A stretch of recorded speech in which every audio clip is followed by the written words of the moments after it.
Estamos hablando de la época en la que en Venezuela habían protestas todos los días en la calle, bombas lacrimógenas. Yo vivía en El Rosal, justo enfrente de donde ocurría el meollo del problema, y todas esas bombas lacrimógenas me las tragaba yo. ¿Cuánta gente no hay mediocre en lo que hace? Porque los hay, y señores, hay un montón. Yo dije, necesito darme a conocer en México, necesito hacer ruido y que la gente sepa que yo estoy aquí. No hay nada peor que un paciente que llegue a tus manos buscando en qué te vas a equivocar para decir, yo sabía que aquí tampoco era, pero yo no puedo entender cómo en las universidades actuales eso no se ha actualizado.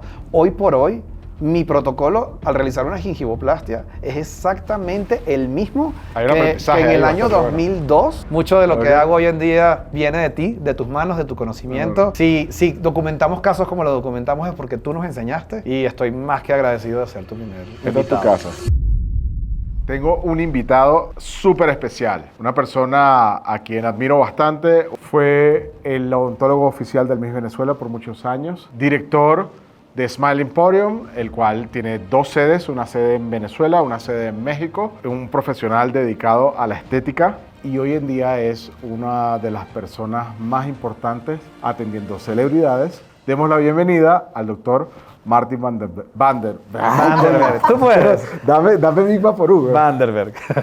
Tú puedes. Demos la bienvenida al doctor Martin Vanderberg. Bueno, Martin, gracias por venir. No, gracias a ti por la invitación. Es mi primer podcast. ¿En serio? Sí, güey. Wow, yo jugaba que yo era como el tercer capítulo.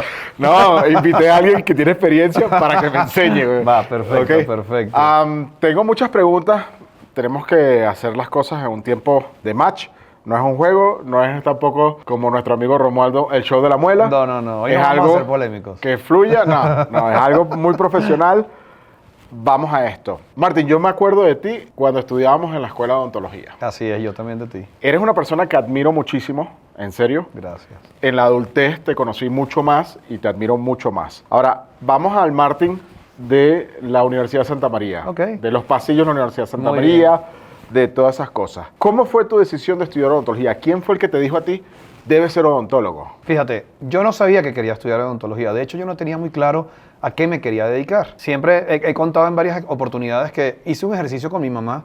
Nos sentamos literalmente con una hoja de papel, un lápiz, y ella me dijo, ¿qué crees que te gustaría estudiar? Y yo, bueno, creo que ingeniería, creo que arquitectura, creo que tal cosa. ¿Qué no? Y yo, bueno, no, definitivamente medicina no, es demasiado esforzado, no creo que sea para mí, no me gustaría derecho, no me gustaría algo tan científico, nada. Y me dijo, no pusiste en ninguna de estas 2 columnas odontología, ¿no te gustaría estudiar odontología? Y pensaste que era fácil. No, sí Y fue fácil, no, te prometo que yo no estudiarlo. tengo... Sí, te prometo que sí, y yo no fui de los mejores estudiantes de mi Ok. promoción, pero me fue bien. Pero bueno, retomando el tema, me dijo algo muy cómico pero bonito, me dijo, fíjate que la odontología es una carrera que siendo del área de la salud no es tan esforzada técnicamente como la medicina. O sea, no te vas a tener que quedar estudiando quizás 16 años para poder ser un especialista, sino de repente, como al final me pasó, me dediqué al área de prótesis y sencillamente fue mi pregrado y mi posgrado y listo, vamos a la calle. Y me dijo, y puedes ser tu propio jefe, tienes tu propio negocio, el día que no quieras trabajar dices que no hay agua, que se fue la luz, no sé qué. Y la verdad es que yo empecé a estudiar odontología dándole una oportunidad a la carrera, a ver si me gustaba. Yo creo que ya fue hacia la segunda mitad de la carrera que dije, sí, esto es lo mío, sí me gusta. Hoy por hoy estoy sumamente satisfecho de haberle hecho caso con ese consejo y sí, estoy enamorado de la odontología. Pero la parte importante de esta historia es que yo empecé estudiando odontología, dándole una oportunidad a la carrera, no sabiendo si iba a Como funcionar. diciendo, vamos a ver si esto es lo mío. Vamos a ver si es esto. Pero mira, hay una cosa que últimamente te he visto que estás involucrado, creo que no sé si llamarlo hobby o algo extra que no tiene nada que ver con tu carrera. Así es. Que es Waitress, ¿no? Waitress es un musical de Broadway que se produjo acá en México. Ok. Una productora importante que ha hecho un trabajo ya de muchos años produciendo otros espectáculos que se llama Playhouse. Fueron los encargados de traerla. Yo sabía que estaba ocurriendo ese proceso. Waitress tiene un espacio muy especial, no solo en mi corazón, sino en el de mi esposo Philip. Fue uno de los primeros musicales que vimos juntos. Ok.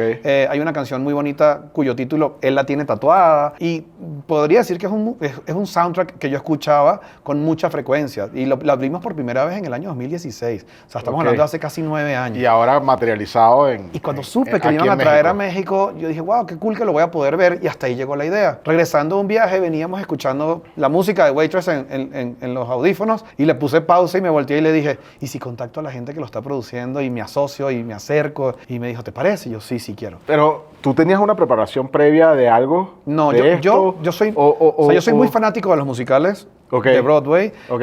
Yo de niño tuve la oportunidad, bueno, de adolescente, de participar en musicales en Venezuela y fue algo que se quedó ahí. Hoy por hoy yo puedo decir que soy muy fanático y me encanta. Yo digo que es ese tipo de música, la música que yo uso como para relajarme, para distraerme, para ir en el carro. Otra gente escucha reggaetón o Shakira o Lady Gaga. Yo voy escuchando música de musicales. Y cuando vi que existía la posibilidad de contactarlos y ver si podíamos hacer algo juntos, y al escribirles me respondieron y me dijeron, claro que sí, de hecho necesitamos productores asociados. Fue como un sueño hecho realidad. Y hoy por hoy, a mis 45 años, estoy cumpliendo esa, digamos, esa meta que yo tenía de algún día poder participar de un proceso como este, que me lo he disfrutado enormemente, me la paso metido en el teatro, he hecho como una relación bien bonita pues con el elenco, con el equipo técnico, y ha sido una experiencia. ¿Alguna vez hiciste teatro? Sí, de niño, de adolescente. Yo también. ¿En serio?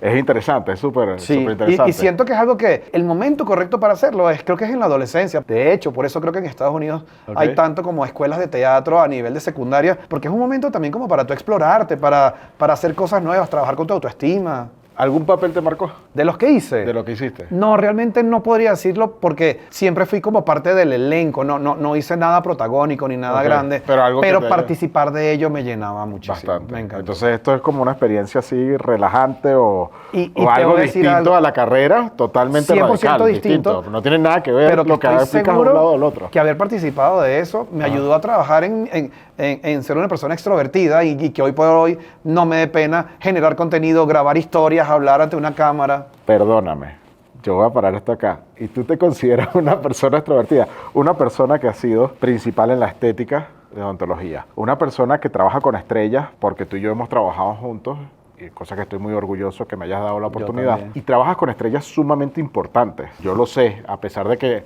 no todo sale a la luz pública. Una persona que estuvo con la gente del Miss Venezuela, podemos hablar de eso un poquito. A mí, como venezolanos, tú y yo sabemos lo importante que es eso a diferencia del resto del mundo. O sea, eso es un tema muy local nuestro. Muy local nuestro, pero muy importante, muy marcado en nuestra idiosincrasia.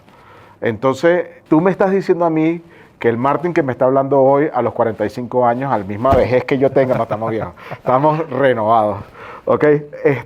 Tiene un poquito de timidez. No, para nada. No. Al contrario. Más bien, precisamente, hoy me considero una persona sumamente extrovertida gracias a eso. Gracias a eso. Sí, al haber tenido la oportunidad de pararme en un escenario con un montón de gente a una edad muy temprana y sobreponerme a ello. Quizás de niño pude haber sido más tímido, incluso si entramos en temas más profundos, pues al hecho de ser gay, quizás en mi adolescencia eso siempre fue como una piedra de tranca, un temor, mi familia no lo sabía. Entonces, la única forma que yo tenía como de resguardarme era ser callado, era no llamar la atención. Y el teatro me permitía como ser un poquito más libre y hacer cosas que no eran normalmente algo que yo haría en el día a día. Claro. Hoy en día, ya pasaron algunos años, una trayectoria hermosísima. ¿Qué sintió Martin en el momento donde fue la primera vez que lo sentaron en el Miss Venezuela, enfrente, con casos que eran tuyos,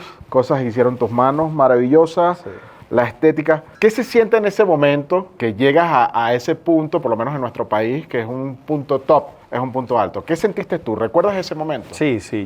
La verdad, la primera vez que fui a un Miss Venezuela, yo creo que tenía 14 años, me llevó un tío.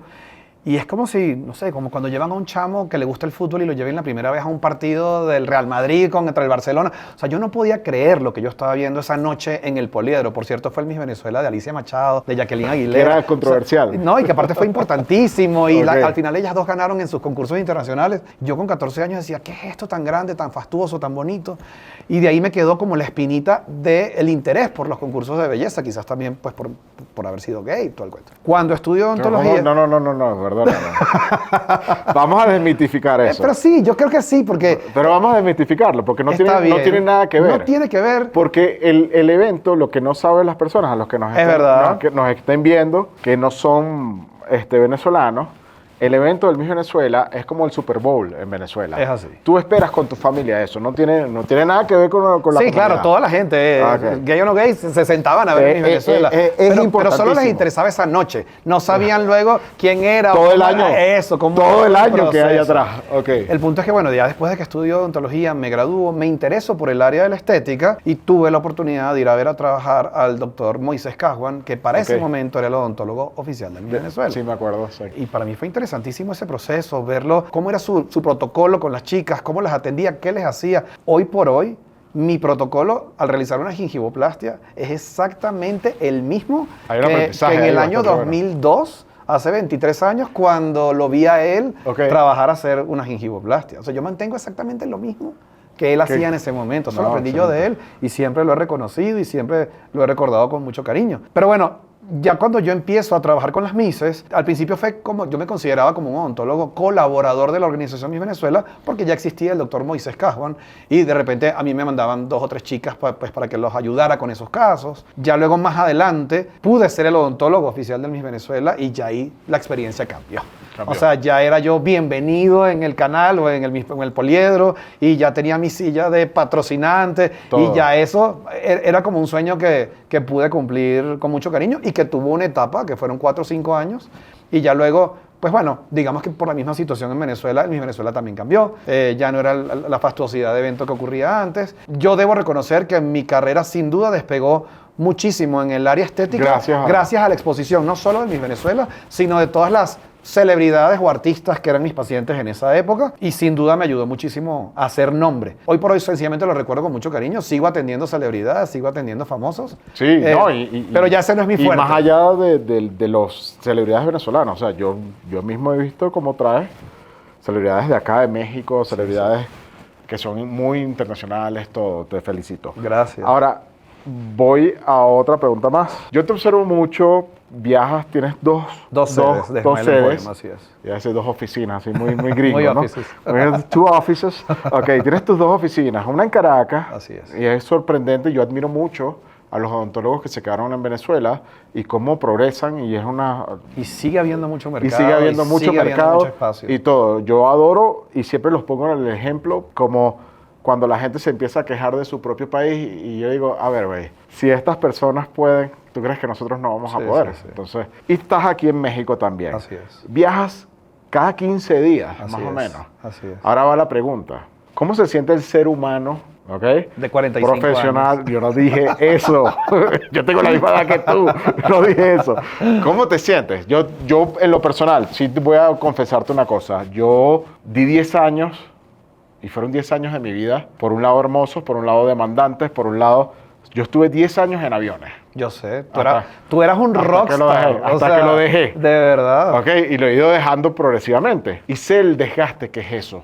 Yo no me imagino hoy, a mis 45 años, tener 2 sedes. O sea, ¿cómo te sientes tú a nivel de ser humano, a nivel de energía? Sí. ¿Qué haces para que esa energía fluya en tus pacientes? Porque también lo he visto y tus pacientes felices, todos, estén allá, estén acá, todos felices. Pero, ¿qué consejo me das a mí, por decirlo así, para que esa energía que tienes y cómo haces para que tu energía, qué es lo que te da a ti esa renovación, qué es lo que te da a ti esa fuerza, para que tengas 2 sedes, porque cada 15 días estás montado en un avión, Sí. o más de 15 días. Sí, sí, sí. Hasta en el Fíjate, descanso estás montado en un la avión. respuesta que viene a mi cabeza cada vez que me dicen qué se siente, pues la respuesta automática que viene, porque yo siento que me conecto mucho con la energía, el universo y todo el cuento, es agradecimiento. O sea, Ok. estoy agradecido de tener esa oportunidad. Pero si me sincero, también la respuesta es cansado. Es fuerte, es muy fuerte. Además, ahorita en un momento en el que para Venezuela no es fácil viajar, solamente tenemos unos vuelos o a través de la Ciudad de México directo una sola vez a la semana, Panamá. o a través de Cancún. No, es que Panamá no, Ya no, porque tampoco es Copa opción. no está funcionando Claro. hacia Venezuela. Ya no. Entonces solo tenemos los vuelos de la Aerolínea Nacional Venezolana, Ok. bien sea desde acá, desde México, o desde Ciudad de México los martes,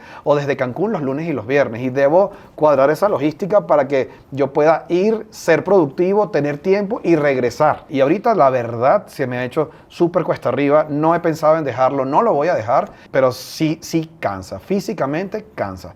Además, no es solamente el viajar, es el tiempo que pierdes entre que si el vuelo es muy temprano en la mañana, entonces no duermes, necesito pasar amanecido y llegar, viajar, pero llego directo a tener pacientes, es complicado. La verdad, creo que la fuerza que tengo detrás de esto, pues no solamente es mi familia, mi esposo, mi hijo, es todos los proyectos y las demás cosas que quiero hacer, que solo me voy a poder permitir llegar a ellas y alcanzarlo si sigo trabajando como estoy trabajando, tanto en Ciudad de México como en Caracas. Es verdad que la situación en Venezuela no es fácil, está complicada y sí pasamos por un periodo en el que pensábamos que todo se estaba solucionando. Ahorita estamos en un limbo en el que no sabemos qué va a pasar, pero que a nivel económico y social, ahorita Venezuela está complicada. Yo no me puedo quejar, sigo teniendo mucho trabajo, nunca voy a perder el tiempo. Cada vez que voy tengo 3, 4, 5, 6 casos grandes que atender. Entonces, la verdad me encanta seguir yendo. Desde el punto de vista logístico, financiero, mis dos clínicas tienen dos esquemas muy diferentes porque mis costos operativos son muy diferentes. Mira qué importante eso y ahí ya vamos a enganchar a una cosa. Pero para completarte esa idea, Venezuela, aunque está más complicada, me es mucho más rentable porque mis costos operativos son mucho más bajos que México. Entonces yo siempre siento que Venezuela es el esfuerzo que hago pues para generar un capital más importante que me permite seguir adelante con otros proyectos, y México es mi zona de estabilidad donde me siento cómodo, donde me siento bien. Yo amo Venezuela, pero quizás voy con mucha más frecuencia de la que me encantaría, aunque estoy en Caracas y trabajo y hago cosas que me encantan. Siempre lo digo y lo comentaba hace rato con el equipo de los muchachos, yo estoy allá contando los días para regresar a mi casa, con mi esposo, con mi hijo, con mis perros. Exactamente. Y aquí soy feliz. Tengo muy pocos amigos en Venezuela, pero todavía los tengo. Y cuando voy, ellos son mi refugio. O sea, yo voy a trabajar, pero me tengo que ver con estos amigos para cenar y con estos amigos para compartir. Y son los que hacen que ese periodo que paso allá esté tranquilo. Pero ya regreso acá y también tengo un grupo de amigos maravillosos acá que me encanta haber conocido y que me encanta haber hecho, con quienes me frecuento y con quienes paso mi tiempo libre acá. Entonces, la verdad, es un esfuerzo grande. Conocemos odontólogos que tienen clínicas en Nueva York, en Los Ángeles, en Dubái, y yo solo digo, si yo me estoy volviendo loco así entre México y Caracas, no me puedo imaginar todo transversal, con un jet lag de 8, de 12 horas, mi admiración para ellos, pero no creo que yo pudiese hacer algo así. En algún momento se planteó la idea de abrir Smile Emporium Madrid antes de pandemia, y hoy por hoy digo, menos mal que no lo hice. Yo cada vez que viajo a Europa me toma 3 días nivelarme. Yo viajo de México a Caracas y yo llego a las 12 del mediodía y a las 2 tengo paciente. Yo no podría llegar a Madrid y perder 3 días tratando de nivelarme para arrancar a trabajar. Entonces ya entendí que eso no funciona para mí. Pero sí, México fue un sitio estratégico en el que me permite atender a venezolanos o mexicanos o americanos que vienen de los Estados Unidos. Exactamente. Ahorita aquí en México hay una paciente venezolana que vino desde Australia solo a atenderse conmigo, y eso lo valoro. He tenido pacientes que han venido desde Hong Kong, desde lugares lejísimos. En estos días hice un chiste en una historia donde yo decía, ¿cómo es posible que los pacientes de Valencia se quejen que Caracas les queda muy lejos si tengo pacientes que atraviesan de Australia a México para venir a estar conmigo? No, chicos, ¿pero qué te da flojera? Pero sí, estoy agradecido de tener 2 sedes de Smile Emporium que funcionan muy bien y que gracias a Dios les va muy bien. Ok, vamos a lo que habías hablado. Sabemos lo difícil que es todo lo que es gerencia de una clínica. Todo. Mirarlo desde el punto de vista, porque a mí me pasa también, desde el punto de vista gerencial es difícil. Pero al mismo tiempo, aparte de ser el gerente, aparte de ser el director clínico, que es otra cosa totalmente distinta, aparte de ser hasta el propio operador, que tienes que multiplicarte, ¿no? Básicamente en eso. Me hablaste de algo que me interesó, que me dijiste, mi negocio en Venezuela, mi negocio en México. O sea, mis esquemas son totalmente distintos, por supuesto. Tú encontraste el éxito en ambos. Sí. A pesar de que tuviste que cambiar. Y aprender. Y aprender. Yo, al igual que tú, soy un migrante. Al igual que tú, también vengo de Venezuela. Y entrar en el mercado en México también, o sea, todo es un reto. Como decimos, migrante sin dinero es un inmigrante. Migrante con dinero es un inversionista. Así es. Pero así tú seas el inversionista, nunca tu inversión va a estar al 100% seguro, y es una tasa de riesgo cuando te vas a otro país. Sí. Por idiosincrasia, por una cantidad de cosas que tienes atrás. Entonces, ¿cómo fue el proceso de Smile Emporium cuando entró en México? ¿Qué recuerdas que fue retador y qué recuerdas cuando ya es como cuando uno dice el primer día que gané. O sea, cuando te sientes, cuando dices, Mi primer millón. no podemos decir Como la cifra, canción de no podemos decir Martino. cifra acá. Pero sí hay un momento, porque a mí me pasó también, ¿me entiendes? Que es el tema cuando, como me decía un amigo argentino, estás remando en dulce de leche. Sí. O sea, estás dándole duro, Duro. y llega un punto donde dices, ya pasaste ese break even y vas para arriba y dices, ya estamos más tranquilos. ¿Cuándo sucedió? ¿En cuánto tiempo? ¿Cómo entraste? Vamos con la primera parte. Sí, ¿Cómo lo entraste entiendo. a México? ¿Qué es lo interesante? Porque también esta es otra, y perdóname que me extienda un poquito más. Yo recibo llamadas, que me imagino al igual que tú, de personas diciéndome, ¿qué fue lo que hiciste para ir para allá? Yo voy para allá, voy a invertir allá, es rápido, es seguro, es no sé qué cosa. No, güey, a ver, aquí llevamos años remando en dulce de leche, como Así te dije, es. aquí llevamos años esforzándonos y nada es fácil, sea en México, sea en los Estados Unidos, sea en Europa, sea en cualquier lado, nada te lo regalan, nada es regalado. Entonces, cuéntame un poquito de esa experiencia. Fíjate, cuando decidimos venirnos a México, fue en búsqueda realmente no de expandirnos como empresa, sino de tener mejor calidad de vida. Estamos hablando de la época en la que en Venezuela habían protestas todos los días en la calle, bombas lacrimógenas. Yo vivía en El Rosal, justo enfrente de donde ocurría el meollo del problema, y todas esas bombas lacrimógenas me las tragaba yo. Yo decía, ok, ¿cómo hago para no cerrar Venezuela, pero poder vivir en otro lugar y tener una clínica en la que me vaya a ir bien? Porque sí, yo tenía un producto que sabía que funcionaba y que yo, pues con la humildad que me corresponde decirlo, sabía hacerlo bien. Pero eso no es llegar y soplar y hacer botellas. El doctor... ¿Cómo traducimos soplar y hacer botella? Se lo digo a mi esposa, que es mexicana, y me va a decir, ¿qué quiere decir Martín? O sea, es un eso dicho no es así venezolano. tan rápido, eso Sí. no es vender pan dulce. Exactamente, así mismo.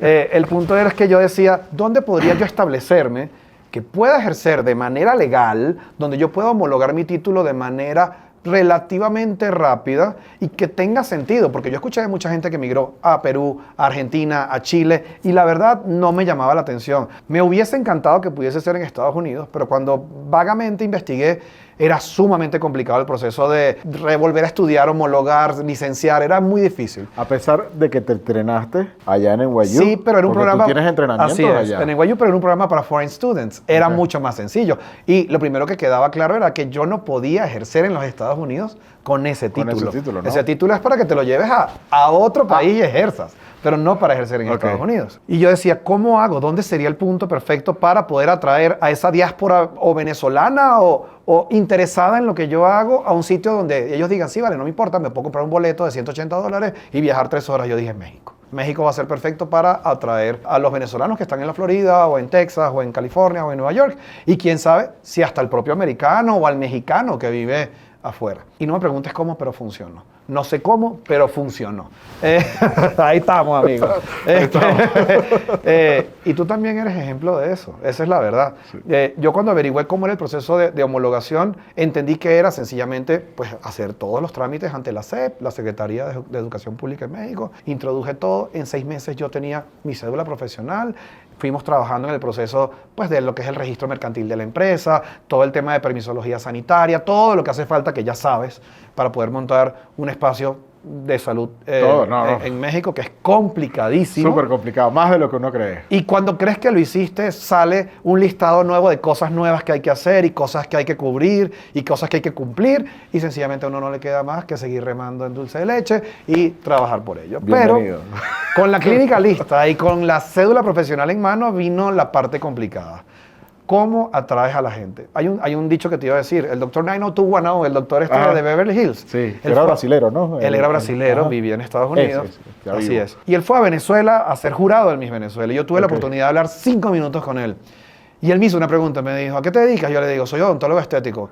Y me dijo, ¿y eres bueno? Y yo le dije, bueno, sí. Y me dijo, ¿y cuánta gente sabe que eres bueno? Y aquí viene la frase, señores, anótenla entre comillas. Me dijo, porque uno solo es tan bueno como cuánta gente lo sepa.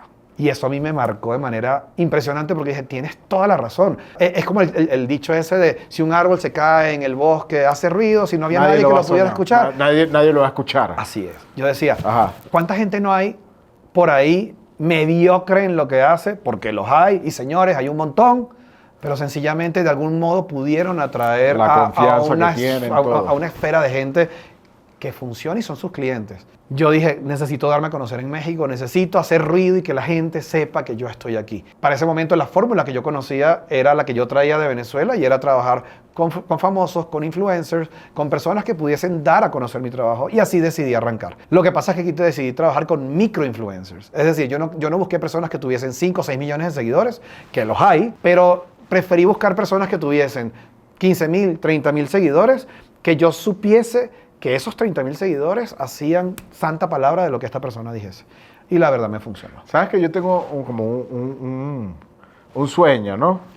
Y yo también trabajé forzosamente con cosas de marketing, al igual que tú, porque es una necesidad. Ah, juro. No porque uno desea hacer un podcast o quiere ser...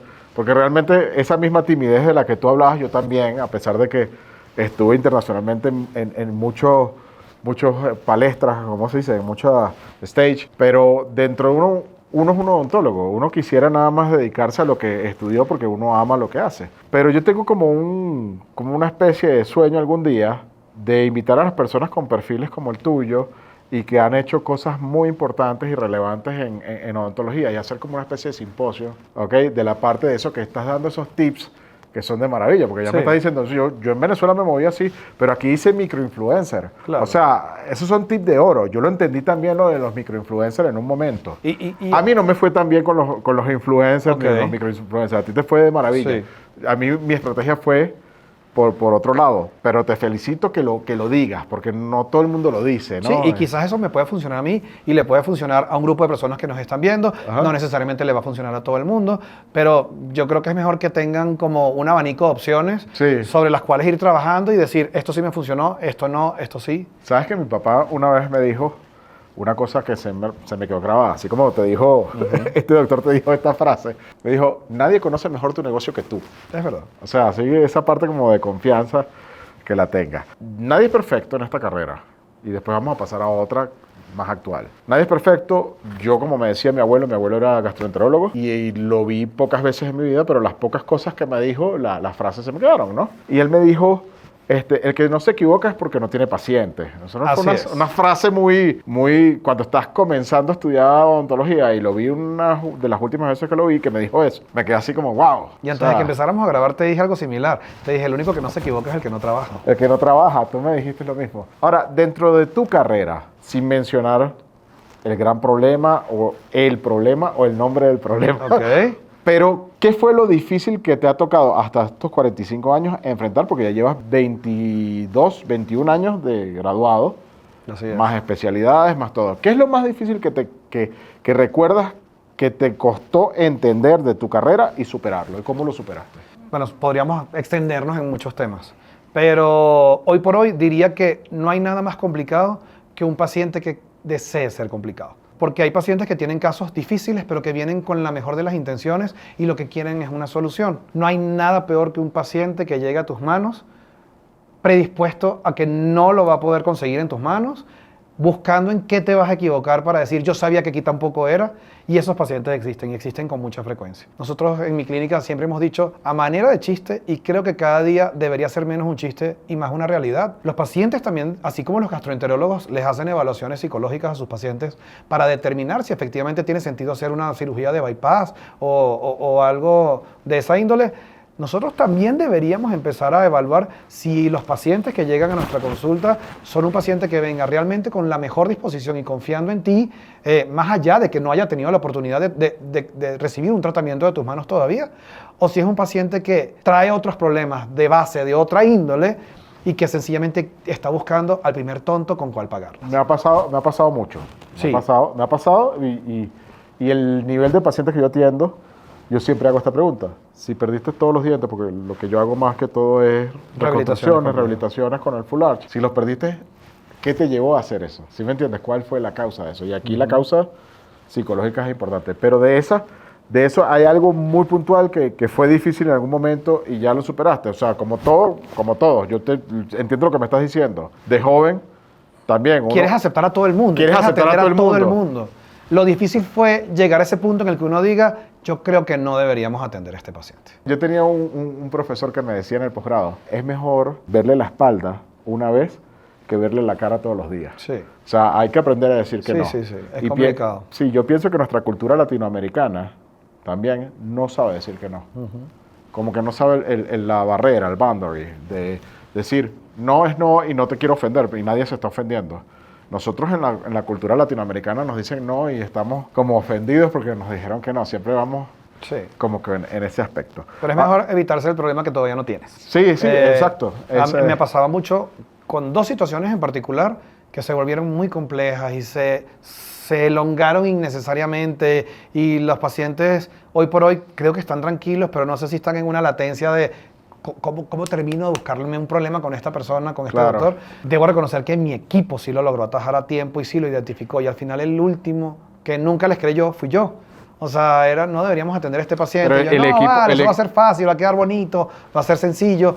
Y ellos sí se dieron cuenta. Entonces Sí. he aprendido por las malas A escuchar. a que si me dicen mejor no deberíamos atenderlo, está bien, mejor no lo atendamos. Sí. Pero sí es importante. Creo que uno tiene que aprender a identificar por qué si lo quieres ver, si hay muchas señales que te están diciendo que quizás no debería. ¿Es por ego? ¿Es porque tú crees que realmente eres el mejor y por supuesto que va a quedar perfecto en tus manos? Cuando ese paciente ante la consulta clínica y la anamnesis y la entrevista te está diciendo que tú eres el quinto con el que se ha visto y odia a los otros cuatro. Y tú vas a O sea, ser el- tú vas a ser el tú vas a ser el salvador, salvador. que la vas a rescatar de la pobre víctima de los Todo otros eso. 4 malvados que la trataron. Entonces, uno tiene que saber identificar eso y evitarse un problema a tiempo. Fíjate, iba a saltar a otro tema, pero antes de irme, mencionaste ahorita una palabrita que a mí también me ha identificado.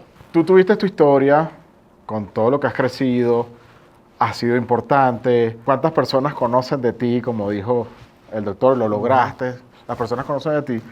Y a mí me pasó, y no sé si te identificas con eso, que también en este crecimiento, en un momento que ya llega tu nombre a sonar en muchas partes, primero es difícil un error. Porque el tema, y sobre todo con redes sociales, hoy en día el cambio fue muy drástico, ¿no? Y puede llegar cualquier saboteador que hasta con malas intenciones Claro, y hay gente que está te puede- esperando. te está esperando Claro. que te resbales, o hay gente que está esperando. Ok, entiendo todo eso. Nosotros no nos prepararon para eso. No. Eso no es algo que nosotros, y yo no sé cómo es la vida de los artistas o las celebridades, pero en algún momento tienen que tener algún manejo psicológico. A mí me tildaron, voy a hablar de mi experiencia, no la tuya. En algún momento de que el ego muy alto o todas esas cosas, y nadie entiende lo que está detrás. Mientras yo estaba en un auge en 2017, 2018, donde yo recuerdo que ni necesitaba un hogar, o sea, siempre un hogar es excelente, pero en ese momento mi carrera dio un vuelco muy fuerte y tus cercanos te decían que el ego, que lo otro, que tal, que lo otro, y por detrás te sientes solo, te sientes como que, ¿para qué quería la fama si en algún momento existió un momento así tuyo? No. O sea, en el cual yo me sentía así. Yo me Entiendo sentí el como- escenario. Ajá. Honestamente, creo que no me pasó. Como este es tu primer podcast, yo me voy a tomar un minuto para aclararle también a quienes nos están viendo por primera vez, porque quizás muchas personas conocen tu trabajo actual, pero quizás no saben de qué es todo eso a lo que tú te refieres. Claro. El doctor Eduardo de Aguiar, en el año 2017 o 2018, no sé, era la persona que más viajaba en el mundo dando cursos. Ibas por todos los países del mundo, árabes, asiáticos. O sea, dedicabas mucho tiempo personal a entrenar a otros colegas en el área de fotografía, en el área de rehabilitación, en muchas áreas. Entonces creo que es importante que la gente entienda que eso fue un periodo de tu vida en el que tú dedicaste literalmente tu vida personal a eso, a entrenar a otros colegas. Entonces a eso es a lo que Claro, te refieres. lo que yo me refiero es, Pero- en ese momento que te volviste famoso. Yo sé, yo te vamos entiendo, directo. yo te Sí, fuiste tildado de ególatra. Yo creo fuiste que no. tildado- Yo creo que no. ¿Ok? Ahora, después, si te ha llegado algún chisme, tú me lo cuentas. No. Yo creo que no me pasó. De hecho, y ahora, si nos ponemos un poquito polémicos, recordarás que existía otro odontólogo que era súper complicado. Sí. Ajá. Entonces, Ajá. creo que más bien en el mercado en Venezuela, en el que yo estaba en mi pináculo, que también esta persona lo estaba, era muy fácil hacer la comparación y decir, no, Martin sí es dulce, Martin sí es una persona a la que te puedes acercar, Martin sí le dedica tiempo a los estudiantes en una conferencia. Hubo un contrapeso ahí. Exactamente. O sea, creo que eso me liberó de cualquier posibilidad de que yo fuese tildado como eso. Porque había un estereotipo absolutamente contrario que sí se estaba llevando como todo ese tipo de comentarios. Todo ese cartel. Exactamente. Okay. Creo que por eso no me pasó. Esa es la realidad. Pero no. Yo siempre he tratado de más bien ser todo lo contrario, de ser una persona a la que te puedas acercar, que le puedas preguntar lo que sea. Mis seguidores de Instagram te podrían decir con absoluta, ¿cómo se llama? Confianza y seguridad que a mí me escribe quien sea y yo a quien sea le respondo. O sea, yo nunca dejo mensajes sin responder, así sea por lo menos un like al comentario bonito que me hiciste le doy. ¿Te cansa? ¿Cómo? ¿Te cansa? Sí cansa, pero creo que es parte de esto. O sea, no, es de humano. Sí. A mí me cansa a veces. Sí. Pero no lo dejo de hacer. O sea, nunca dejo de responder. Y siempre estoy al pendiente. Porque la verdad es, y eso es un tema que obviamente vamos a tocar, el tema de las redes sociales, para mí es primordial, es súper importante. Yo diría que si no el 90% de mis pacientes son gracias a mi presencia en redes sociales. Entonces, yo no sé si esa señora que me está respondiendo una historia en la que yo salgo con mi bebé en un paseo, mañana es potencialmente una paciente. Y que yo no le haya respondido ese mensaje tan bonito que me envió, la haya hecho desistir de la idea de convertirse en mi paciente. Okay. Entonces, yo más bien he jugado el juego de prefiero ser approachable, prefiero ser una persona accesible a la que puedas hablarle y te puedas acercar y no generar una sensación ¿sabes? De ser distante, lejano. Yo tengo muchos cuentos de redes sociales. Tengo hasta uno que se hizo pasar por que era mi progenitor biológico. ¿En serio? En Inglaterra. Oh, y que yo era heredero de una cantidad de cosas. Bueno, y dije, ¿cuándo? ¿Dónde? ¿Cómo? A mí me pasó que una gente estafó a una ministra de defensa en Tailandia con mis fotos. La mujer se enamoró de mis fotos y como era la ministra de defensa, me contactó y me ubicó y me dijo, este mensaje es para dejarte saber que una persona se hizo pasar por ti, supuestamente tú estabas preso, y eran unas fotos de cuando yo visité la cárcel de Alcatraz y como se veían los barrotes, las retocaron y me pusieron que estaba golpeado. Imagínate esta señora, por favor, que luego gracias a los recursos que ella tenía dentro de su ministerio, pudo hacer una búsqueda reversa, me consiguió y me dijo, cuando vengas a Tailandia, siéntete en la libertad de avisarme, aquí vas a tener una amiga, pero, o sea, imagínate eso, o sea, eso es una locura. Está bueno. No, el mío me invitó hasta... Aterrizó en su avión privado en Nueva York, que era mi padre supuestamente. Okay. Y lo peor es que tú ves físicamente a mi papá y somos muy parecidos. Okay. Yo digo que no lo creo. Sí. Y me estaba esperando en un restaurante para entregarme la herencia. Entiendo. Hermano, yo estoy dando clases. Sí, yo estoy ocupado. Vaya a otro lado. Bloqueado, por supuesto. Ok, personal, rapidito. Llevas 2 años con Patrick. Sí. De esos 2 años, yo soy papá de 2 malandros. ¿Ok? Yo en ti veo mi futuro. Después te cuento la adolescencia. Qué miedo. Sí, es aterrador. De Patrick, ¿qué es lo más bonito que has vivido esos 2 años? Mira, ha sido una experiencia maravillosa, como tú seguramente lo sabrás. Yo siempre quise ser papá, pero no era algo que quizás yo sabía si iba a poder hacer o no. Yo sabía que quizás ahorita con la ley que hay en muchos países, que en Venezuela todavía no hay, en la que yo me pudiese casar con otro hombre, yo sabía que me iba a casar, pero no sabía si iba a poder, pues... A mí me parece maravilloso. Sí, yo de verdad soy la persona más feliz del mundo. Y mi hijo es un niño muy especial. Siento que es un niño que hemos criado con mucho amor, con mucha apertura, con mucha libertad de que explore, experimente y haga lo que sea. Me encanta que yo no siento que es un niño que sufra de temores o de apegos excesivos. Ahorita tiene como una fijación quizás más cercana con Philip porque él es el papá divertido y eso está bien. Pero a la hora de, me dio un golpe o lo que sea, quizás él recurre a mí porque yo soy el papá cariñoso. Okay. Pero también yo soy el que establezco las reglas, el que reprendo, el que aviso. El formal. Sí, la verdad, debo reconocer que ha sido mucho más sencillo de lo que yo pensé que iba a ser. Okay. Algo que recomiendo, y no solamente a parejas homoparentales, a parejas heteroparentales también, la ayuda a tiempo completo es maravillosa y puede rescatar una pareja. Esa es la verdad. O sea, porque... De acuerdo contigo, sí, 100%. Entiendo, respeto y valoro esas mamás que se quieren echar el esfuerzo al hombro 24/7. Pero eso al final no va a ser una verdadera diferencia en la vida de ese chamo. Lo que sí puede hacer es una diferencia en tu relación como pareja. Porque luego ese niño crece, se cumple 17, 18, se va de la casa y cuando volteas así, ni siquiera reconoces a la persona que está a tu lado. Sí. Porque la pareja se fue perdiendo en ese proceso. Lo vi en mis padres. Ok. Lo vi en un momento Sí, sí, sí. de ya cuando dejan el nido todos los pajaritos. Y se acabó el propósito. Y se acabó y después hubo como un shock, una convención. Siguen juntos, pero sí lo viví. Sí lo vi. Y yo, esas fueron conversaciones que tuve con mi esposo y le decía, yo quiero ser papá, claro que sí, yo sé que tú también, pero estamos conscientes de que nosotros también somos una pareja que vale la pena que tengamos nuestro tiempo, que podamos dedicarnos tiempo de calidad. Qué bueno. Y claro que vamos a estar pendientes de nuestro chamo. Y sí lo reflejan. Yo Sí. cuando veo la vida de los dos, sí lo reflejan eso. Eso es totalmente cierto.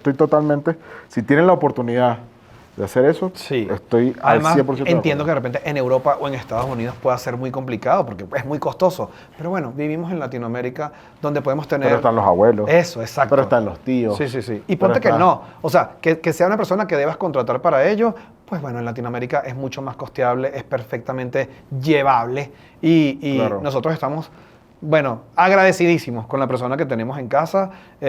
Maffer, que es nuestra nana, es una muchacha maravillosa, inteligentísima, articuladísima, con la paciencia, bueno, de un país para manejar a Patrick, que a veces yo mismo le digo, Maffer, ponle carácter. O sea, y de verdad hemos tenido mucha suerte con ella. Ok.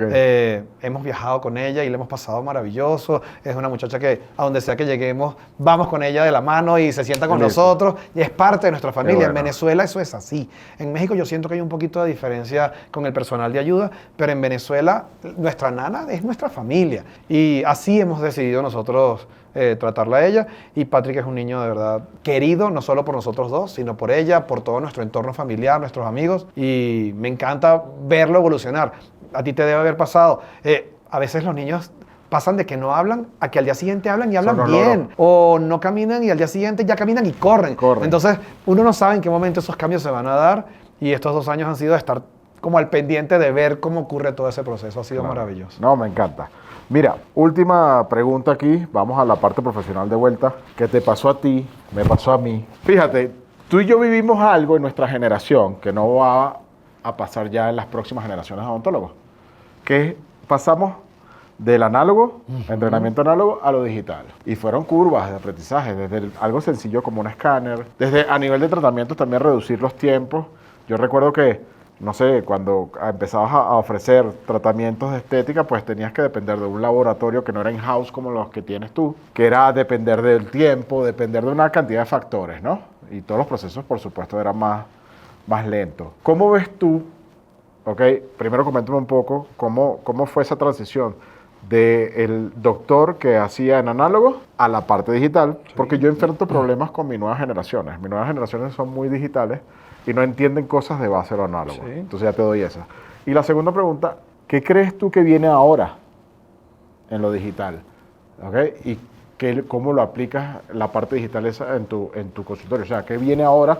Después de lo que estás haciendo actualmente, ¿qué viene ahora? Entiendo. Fíjate, pues sí, nos tocó ser un equipo odontológico que trabajamos con un flujo absolutamente analógico y luego poco a poco ir introduciendo pues herramientas, efectivamente primero el escáner, luego una impresora 3D, que te prometo que se me hizo más rara la impresora 3D que el escáner. O sea, fue como, ¿qué es esto? Pero no entiendo. Y luego ya pues todo el tema de sistema CAD/CAM 100%. Ok. Y hoy por hoy tenemos un flujo absolutamente 100% digital. Siempre bromeo y digo que la única impresión convencional que tomamos todavía es si hacemos alguna modificación importante en el mockup. Porque luego, en vez de que hagamos la provisionalización con la versión 1 del mockup, Ok. la hacemos con la versión 2 y todavía es mucho más rápido tomar una impresión de alginato, vaciarla y hacer una llave que reescanear y poner a imprimir. Cuando salga una impresora que me imprima ese modelo rápido de la versión 2.0 en 12 a 15 minutos, en ese momento se acabará Ok. mi único paso analógico que me queda. Ok. Pero sí, nuestro flujo es 100% digital. Tenemos un equipo pequeñito porque básicamente es solo mi técnico ceramista y su asistente digital, que es el que hace toda la parte, no solo de diseño, bien sea de la parte de la maqueta, del mock-up, sino toda la parte de diseño de restauraciones y fresado de las restauraciones. Es un equipo pequeño, pero que funciona bastante bien. De hecho, son sumamente asesorados por ti. No, son súper eficientes. Adrián es súper eficiente. Todos Sí. son súper eficientes, de verdad. Yo amo que nuestro flujo sea de ese modo y te voy a decir algo que me sorprende muchísimo. Veo colegas de nuestra edad que todavía tienen flujos como mixtos en los que todavía la parte análoga tiene más peso que la parte digital. O desconfían también. Ajá, y no lo entiendo. No Bueno, entiendo por qué.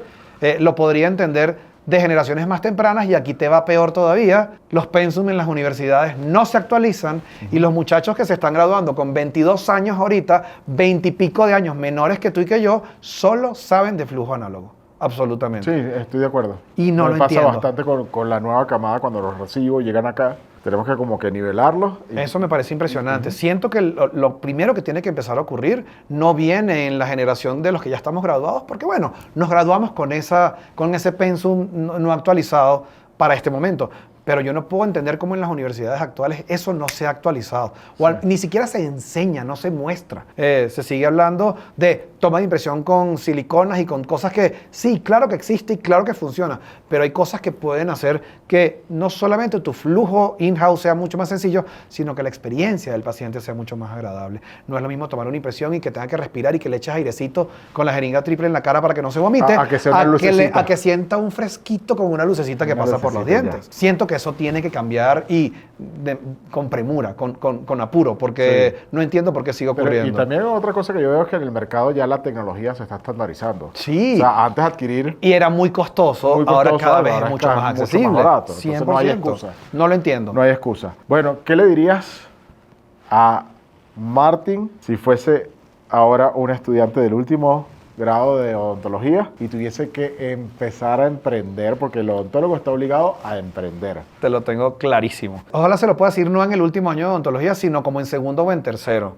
Y es algo que yo siempre he dicho, y es que hay que acercarse desde temprano a los profesionales que ya se dediquen a las áreas que te interesen. Porque yo cometí el error de acercarme al doctor Moisés Caswan cuando ya me estaba graduando. Claro. Pero si yo hubiese tenido la viveza o la rapidez mental de quiero ver cómo trabaja el doctor fulano y quiero ver cómo trabaja el doctor Mengano, y yo apenas hubiese estado en segundo o en tercer año y antes de ver cirugía, pues acercarme a un cirujano y poder ver eso y que no fuese la primera vez que yo me enfrente a un bisturí, la primera vez que yo me pongo una bata también en la sala clínica de la universidad. Mi consejo a los que están estudiando ahorita es que hay que empezar a acercarse desde temprano a los profesionales de las áreas de especialización que tú creas que te interesen, pues primero para saber si sí te interesa o no. Una cosa es lo que tú ves y otra cosa es lo que te cuentan y otra cosa es la experiencia cuando ya tú puedas estar ahí. Yo en Caracas, aquí en México no lo he hecho, pero en Caracas tengo un equipo de 4 o 5 chamos que... O sea, uno es mi hermano que se acaba de graduar en la promoción que acaba de salir y tengo 2 amigos de él que están en quinto y 2 amigos de él que están en cuarto,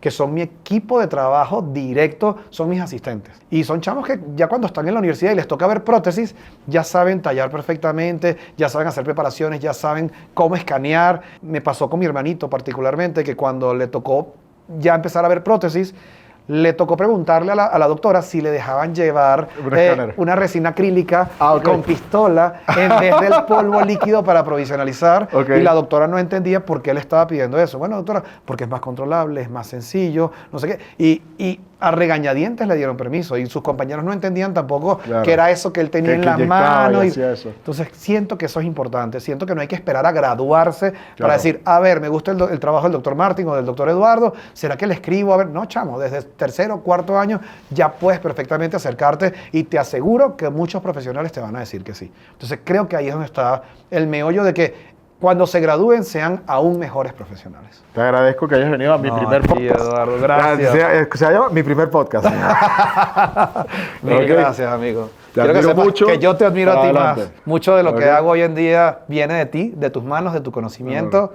Si documentamos casos como lo documentamos es porque tú nos enseñaste y estoy más que agradecido de ser tu primer Esta es tu invitado. casa. Muchas Lo que gracias. necesites, ¿ok? Cuídate mucho. Que estés muy bien. ¿Listo ya? ¿Las preguntas? ¿Listo? ¿Las preguntas? Martín, una pregunta ya que me faltó. Ajá. ¿Tu apellido? ¿De Sí. dónde es? Ah, pero ¿lo quieres agarrar para el podcast? No, así, Mi apellido es holandés. Mi abuelo vino de Holanda, vino de Gouda. Se conoció con mi abuela venezolana en Caracas. Ok. Iba y venía mucho. eran como noviecitos de cuando él viajaba.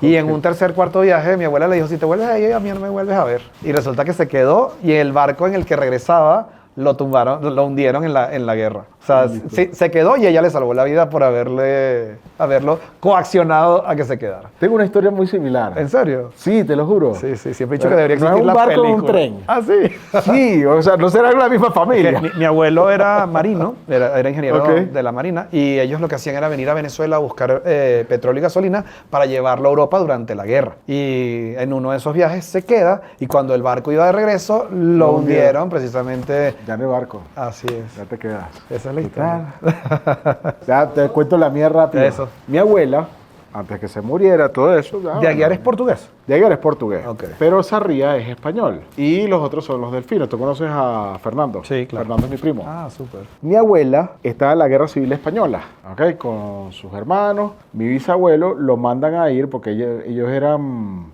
Mi abuela nació en Puerto Rico. Como norteamericana la mandan a ir a la embajada americana a esconderse. Entonces se fueron, mi bisabuelo trabajaba en RCA, que eran las compañías estas Ajá. que hacían electrodomésticos en esa Sí. época. Y se llevan al vicepresidente, la familia del vicepresidente de RCA, mi bisabuelo era el vicepresidente, se lleva a mi abuela y a los hermanitos a refugiarse a la embajada americana. No llegaron a la embajada americana y llegaron a la embajada inglesa, ¿ok? Empiezan a ver toda la gente que están matando en la calle, todo eso. En la noche repartían, hacían como una lotería en las familias para que se fueran en la noche al tren que los llevaba hasta Málaga, los sacaban en un acorazado y los dejaban en Inglaterra. Pero tenían que irse en tren Claro. de Madrid para Málaga. En una noche, la familia de mi abuela, o sea, mi bisabuelo, se gana el ticket para salir esa noche. Y el vicepresidente de la empresa esta de RCA lo estaban persiguiendo los tipos estos de la guerra civil por otras cosas. Y él le da el ticket de salida Para que de se esa vaya noche primero para el que otro. se vaya con su familia. Le dice, vete tú con tu familia. Por supuesto, mi bisabuela lo puteó, le dijo de todo, ¿sabes? Toda esa madre. ¿Cómo tú no vas a pensar en tu familia? Esto es una guerra, nosotros estamos aquí secuestrados en la embajada, tal. Esa noche quemaron el tren con Wow. todo el mundo y se murió todo el mundo. Qué locura. O sea, si no hubiese sido por ese gesto de bondad de mi bisabuelo, yo no existo. Tal cual. Aquí fue una coacción. Si te vuelves a ir, a mí no me busques más. Mi abuelo se queda y él era ingeniero de tuberías. Ok. Por eso lo llevaban en el barco, porque era todo el tema del sistema como de los ¿cómo se llama? Por donde transportaban la gasolina y el petróleo. Y cuando se quedó, lo contrató una empresa que en ese momento se llamaba Remavenca, que era donde hacían la harina pan, Ok. que es la que está justo llegando antes de La Victoria, ahí en la autopista. Ajá. Y mi abuelo es maestro cervecero de Polar. O sea, la cerveza más importante de Venezuela. Era el... Mi abuelo fue el que diseñó en la primera planta de Polar todo el tema de distribución a través de tuberías y tal. Y la planta de embotellado que queda en Oriente, que creo que queda llegando, no sé, a Cumaná, no me acuerdo. Se llama planta de embotellamiento Martin Vandenberg. ¿Qué tal? Es una locura. Está buenísimo. Bueno, amigo, gracias. No, ustedes. ¿Sí? ¿Necesitas algo más? Seguro.